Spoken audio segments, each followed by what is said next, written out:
So there is one thing that's been missing from my Sigma LP videos, and that is people, or more importantly, skin tones.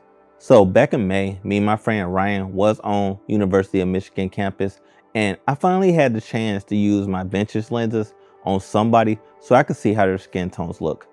Now, color grading can be subjective, but that's only once you learn how to do it. If you didn't know, I started a community for beginners who wanted to learn how to color grade. And once you join, you'll have access to my novice color grade crash course.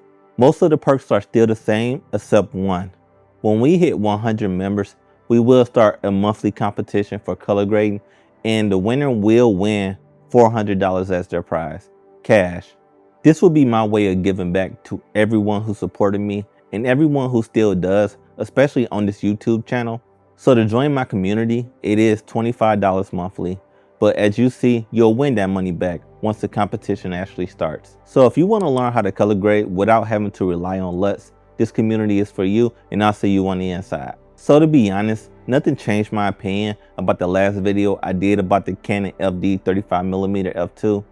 If anything, it solidified it. To be honest, I'm not sure if it's because the FP is full frame and the X-H2S is actually APS-C, but the image quality is outstanding. The bokeh itself looked nice. The center of the image to the out of focus areas look gorgeous. Now, like I said in other videos, I am a firm believer that if you want that vintage look, you have to shoot with vintage lenses or cameras. There's really no other way around it. I personally do not like the idea of shooting the most pristine image possible and then dirty it up in post. I'd rather get the look I want in camera before I ever hit the record button.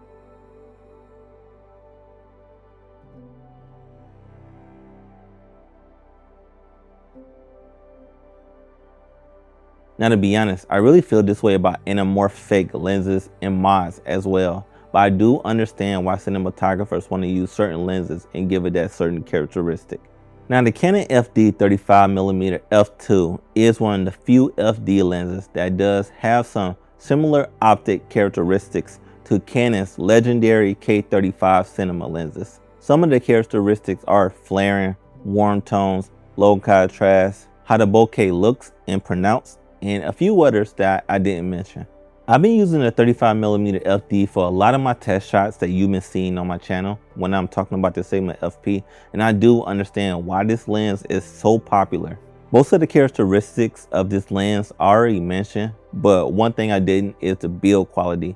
This thing is a tank. It don't feel cheap, and back in the day when it was brand new, it was considered a pro lens. When you shoot with this lens, it looks cinematic. It looks like the image that you're trying to replicate when you shoot with modern lenses. So when I purchased the Sigma FP, I mainly bought it because it does 12-bit RAW internally.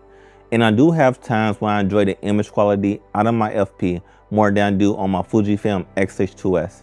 Now, I do have a project coming up, and I'm pretty sure I'm going to use the FP as my main camera, and I'll be using my Canon FD lenses to support the project. Now, the only other thing I can say about the project is that it will be lit.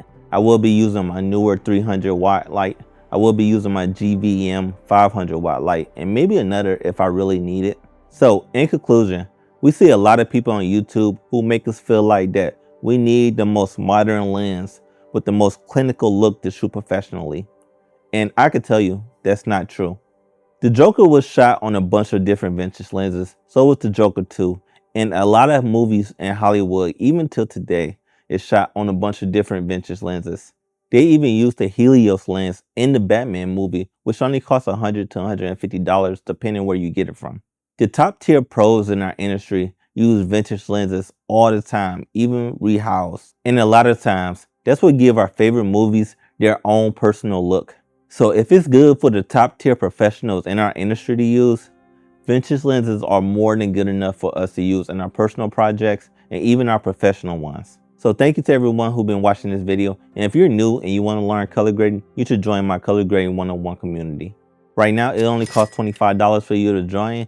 And once we hit 100 members, we will start that contest where you can win $400 monthly.